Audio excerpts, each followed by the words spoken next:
welcome. Turn off the lights, close the windows, and stay. Hit subscribe. Things are about to get dark. This wasn't all that long ago. It actually wasn't until after this happened that I even knew about the horrible encounters other people also had on Craigslist. I always thought it was relatively safe so long as you were cautious enough. Apparently, I didn't follow my own rules though. This was during the first month that I moved into my new home. It was a pretty long move across the country into a relatively new area for me. I sold almost everything before the move. So, for the first little while, I would casually scroll through Craigslist whenever I was bored, hoping to find anything I might need.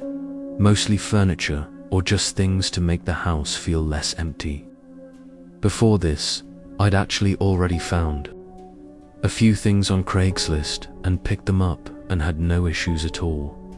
So, I really didn't have much reason to be nervous. One night after work, I happened to scroll by a post of a fairly nicely looking couch. It was almost perfect to what I was hoping to find. A grey sectional sofa that was apparently in great condition, and it was all for a decent price. $200. The guy responded pretty quickly. His name was Brian, and from the text, he seemed like a chill dude. We agreed on the price and started figuring out the plan to meet up. The big issue was that I only had an SUV. It could maybe fit one section of the sofa at a time, and he lived in the next town over, so I'd have to drive there and back multiple times just to get the whole thing to my place. When I mentioned that I didn't have a way to pick up the whole couch at once, he kindly offered to use his pickup truck to drop it off at my place. Of course, I ideally wanted to see it in person before buying it and didn't feel too comfortable with giving some random guy my address, but it was just so much more convenient and made a lot more sense to do it this way. And he wasn't pushy or weird about it in any way at all. He genuinely seemed like he was offering a solution. So, after a bit of thinking it over, I agreed. We were set for him to swing by my place at 5:30 on the following day. I went to bed early, and in the morning, I sent him my address. Then spent the rest of the day cleaning the other rooms of the house. Once it got closer to 5:30, I stayed in the living room and watched TV, leaving the blinds partially open. Almost at exactly 5:30, I saw headlights coming down the road. A few seconds later, a black pickup truck slowly passed by. As they did, I noticed that there was no couch in the bed of the truck. So I figured it was just a neighbor or something and continued waiting. However, just a few minutes later, that same truck passed by again. It was really strange the way they slowed down, like they were looking at my house or maybe even through the windows as they were passing by. Kind of just gave me an uneasy feeling, but I still figured it was nothing. I sent Brian a text, making sure he was still on his way, then continued watching TV. After I sent that text, I didn't see any more trucks passing by outside. Even more strange though was that Brian never texted me back. He never showed up or even updated me on anything. At 6:30, an hour passed when he was supposed to be here. I sent another text only for it to not go through, meaning that he blocked my number. I didn't know what went wrong, but overall, I wasn't too concerned and more just bothered that he wasted my time. Maybe he found someone else who'd pay more, or something else came up and he just didn't want to deal with giving me the bad news, so he ghosted me instead. It happens, I guess. As it got later into the night, I was mostly over it. I had dinner, set up my office room in the house, and chilled in bed watching YouTube for the rest of the night. I don't even remember falling asleep. I think I just passed out in the middle of a video, but I'm pretty sure I was out for at least a couple hours. I woke up in the middle of the night to a really unsettling sound. It was a long wooden creak, which I was absolutely sure was the front door creaking open. I knew it because it always bothered me being the only squeaky door in the house. But who the hell just opened it? I sat up and stared toward my bedroom door as I listened. I could hear subtle footsteps moving into the house below me. I probably wouldn't have been able to hear them if not for the echo of the empty home. I felt myself start to panic, but I remained still, almost stuck in place. The footsteps seemed to stop as they reached the bottom of the staircase. Several long seconds of silence went by before a man's voice called out. Not just anything, though. He was calling out my name. His voice was deep and sounded like an older man, but I didn't recognize it as anyone I knew. He called out my name again. Disturbingly, there was no emotion behind it. He was monotone, just saying my name over and over from the bottom of the stairs like he knew I was up here. I quietly reached for my phone to call 911. I was extremely scared that he'd hear me talking to the operator. But honestly, I felt like I had no choice. I whispered as quietly as I could. The man still stayed at the stairs, calling out my name. Once the cops were on the way, I moved from my bed to my closet. I didn't know if the man was actually going to come up to look for me or not. Clearly, something was wrong with them, so I wasn't taking my chances. Only 30 seconds after I moved into the closet, though, the man's voice stopped calling out. From the closet, I couldn't really hear anything else, like footsteps or doors. So, I got really anxious, unsure where he was, or if he could be right outside my bedroom right now. Fortunately, in a couple minutes, officers arrived. The house was empty. Whoever that guy was that came in, he was gone. I immediately told the officers about the Craigslist situation because I was sure it had to be Brian. I'd just given him my address that day and saw that truck suspiciously passing by earlier. I still had his phone number, so I felt confident. They could track him down, but there were a few problems. When my messages weren't going through, it turned out it wasn't because he blocked me. It was because that number no longer existed. It was a deadline. There was no way to trace it back to him. And the second issue is that even if we figured out who he was, there wasn't any way to pin him for being the one that broke in. Still, I'm almost 100% sure it was the guy from Craigslist. I wonder if maybe he was planning to have me, or whoever responded to his listing, go to his place where he was more prepared to do whatever it was he was trying to do. But for some reason, he thought he could still follow through with it at my place by breaking in. Maybe he overestimated himself. I really don't know. It's also really strange that he stayed downstairs and just called out my name. Anyway, the cops said it looked like he'd picked the lock on my front door, so I replaced it and installed a camera. I didn't really have the option to move, so I'm trying to take any precautions necessary. Nothing has happened since every once in a while, I find myself looking through sites like Craigslist, eBay, and other similar ones for random things I might want or need. It was kind of like online thrifting, just something fun to do, and sometimes even got me great deals on stuff I wouldn't have bought otherwise. This was in 2018, so a pretty long while ago. I had found a few things on Craigslist that I was interested in.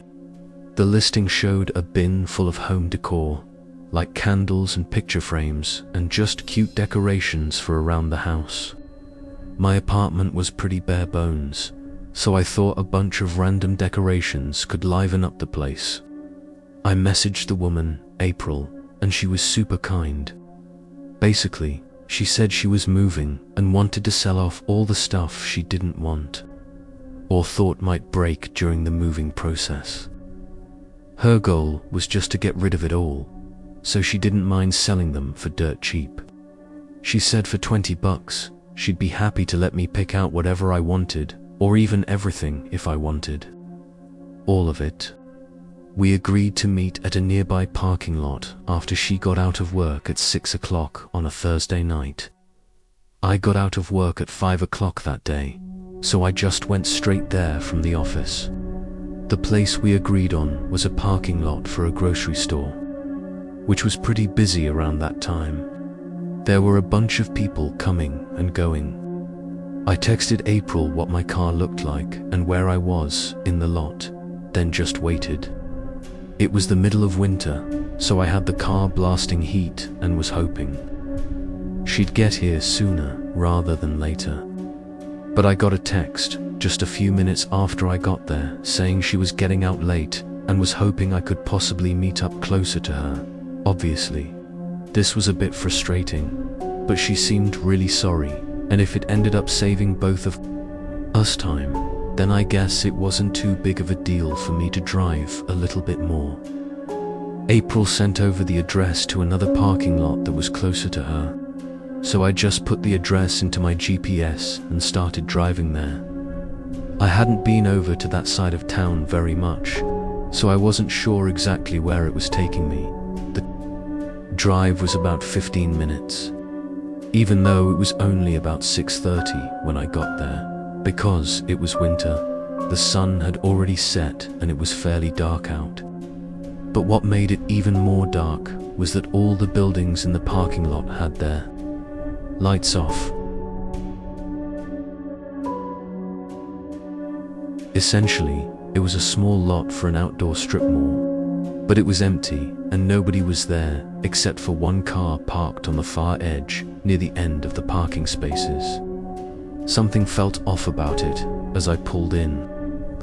April mentioned she had a red Toyota SUV, which was the one car that was parked over there. So I drove over and parked just a few spaces away. The contrast between the busy public parking lot she chose before to now this deserted empty lot was really strange. I told myself I'd just see how it goes since I was already here. And if anything makes me feel too weird, I'd dip out. I got out and stood by my car waiting for April to get out as well. I realized as I stood there, I couldn't see into her windows.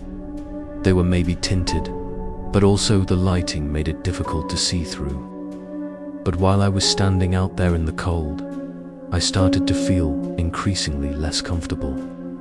I was only out there for maybe 15 seconds before I was about to decide to get back in and leave when their door opened. But a man got out. He looked like he was in his 30s, with dark hair and a heavy tan winter jacket. He quickly explained that April couldn't make it and was held up at work still, so he was here to give me the stuff from Craigslist. I thought this was super weird, and that I would have gotten a text if that was the case. It felt like that information was hidden from me until I'd already showed up. In my hesitation to respond, he also mentioned that because all of the hassle, he'd let me take everything for free if I'd like. He smiled as he opened up the trunk and stepped back, motioning for me to come over and look. I didn't exactly know the best way to leave, but I was sure I was not going to go over there. Maybe if this were all in a more public place, I'd be less skeptical. But out there, where nobody else was around, I was really unsettled. I quickly started going back into my car. As I said, I was just going to call April really quick, just to make sure. His smile faded as I walked back and got my car.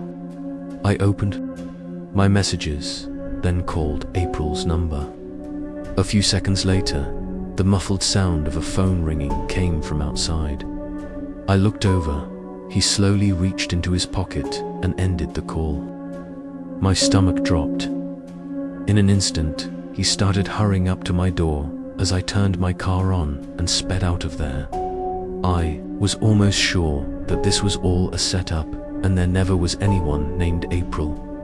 It was likely that man behind it the whole time, just pretending to be an innocent woman selling decor in hopes to lure in other girls like me. I can only imagine what would have happened had I gone over toward the open trunk of his car after that night.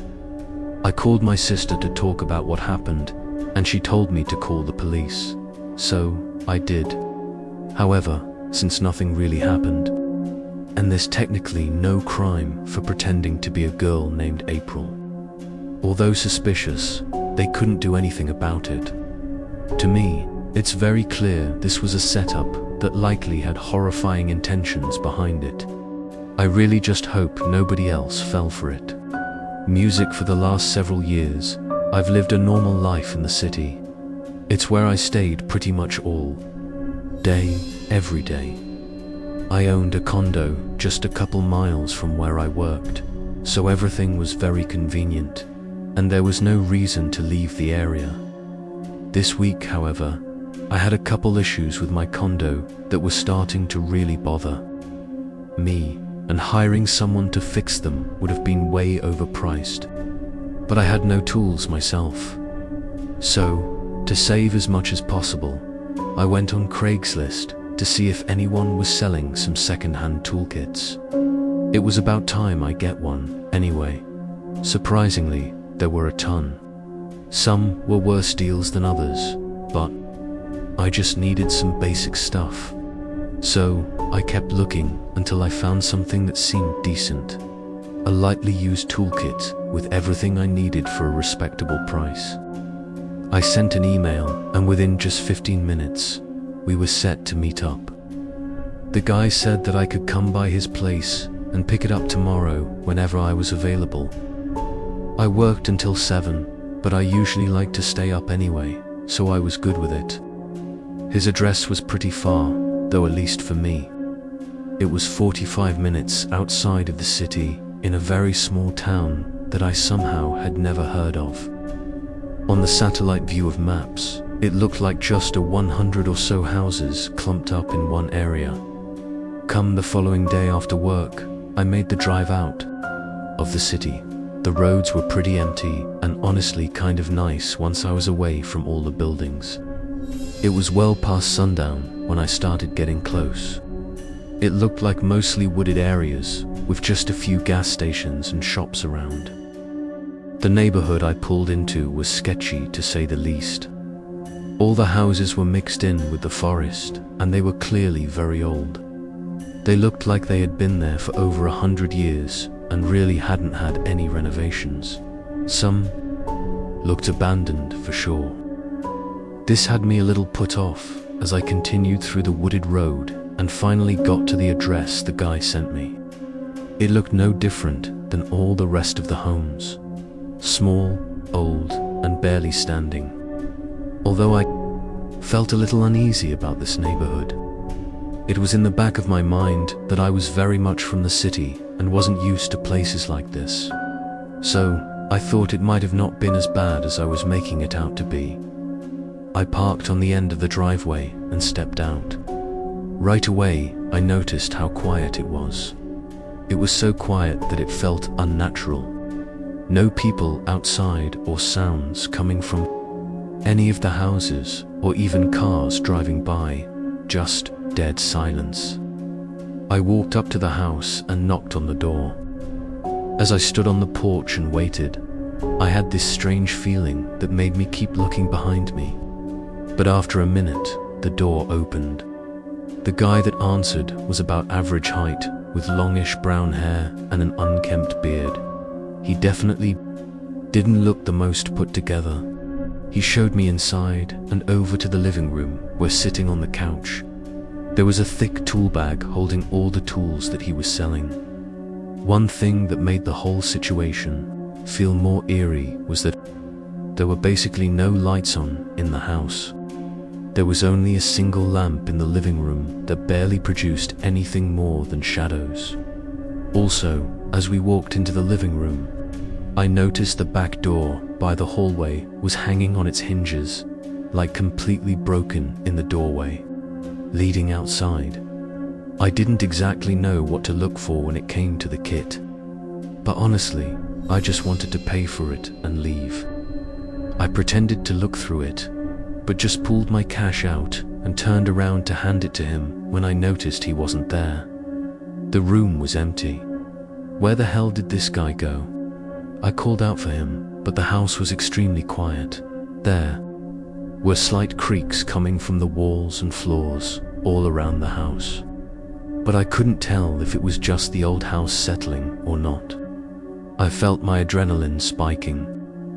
I think my gut knew this was really bad.